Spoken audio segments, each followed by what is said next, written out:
You might think that this house in central London is pretty unassuming, but in fact it's where Vladimir Lenin, the first head of the Soviet Union, stayed after his Siberian exile. Lenin wasn't just known for his political career though. In fact, his contributions to economics may just explain what is happening between the US and China today. To explain this though, we need to first take a look at history.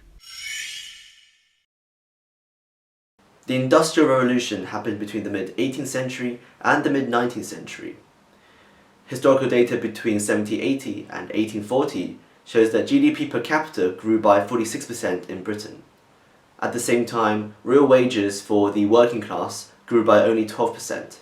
Friedrich Engels, working alongside Karl Marx, detailed this in The Condition of the Working Class in Britain. They also co-authored the Communist Manifesto in 1848. This stagnation in wages sounds awfully familiar to today. In fact, Mark Carney said that the 2010s were the first lost decade since the 1860s. And the Institute of Fiscal Studies said that real wage growth in 2021 will be slower than it was in 2009. After his Siberian exile, Lenin moved to London, where he stayed around the corner to UCL's Institute of Education. He stayed on Tavistock Road, which was a part of King's Cross at the time, and he would often witness people in dire poverty. He used the British Museum reading room to study, which was the British Library back in the day, and it was here where he wrote Materialism and Imperial Criticism. In 1917, Lenin wrote Imperialism, the Highest Stage of Capitalism, where he argued that imperialism could generate higher profits for the home country. To explain this simply, advanced countries would export and invest capital in underdeveloped economies. The FDI would go into raw materials, and these materials would be exported back to the advanced economy. The advanced economy would then convert these raw materials into finished products and export them back into the underdeveloped economies. This ensures that the rich countries stay rich and the poor countries stay poor. There are two examples of this.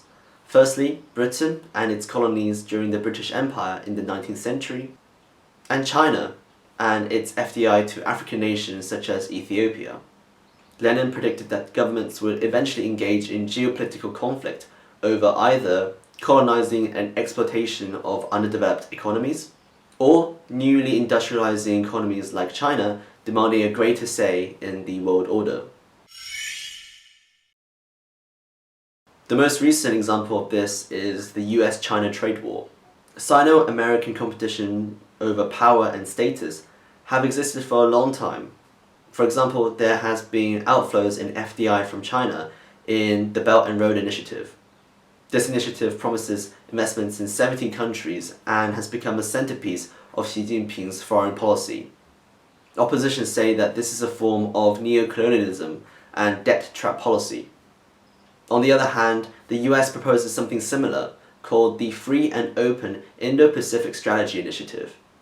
Therefore, Lenin's theory of globalization may be true, and we can see this manifest itself in the US and China trade disputes. So, back to Lenin's house.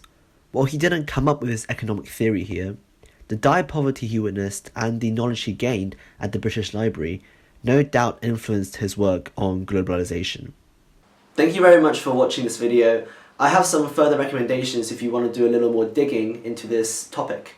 If you want to find out more about income inequality, I suggest you read Capital in the 21st Century by French economist Thomas Piketty.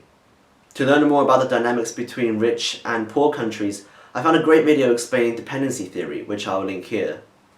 And to learn more about the US-China trade disputes, I found a great article detailing this in the FT. All these links will be down in the description. Please do check them out, and if you enjoyed this video, please do leave a like and check out some of our other videos.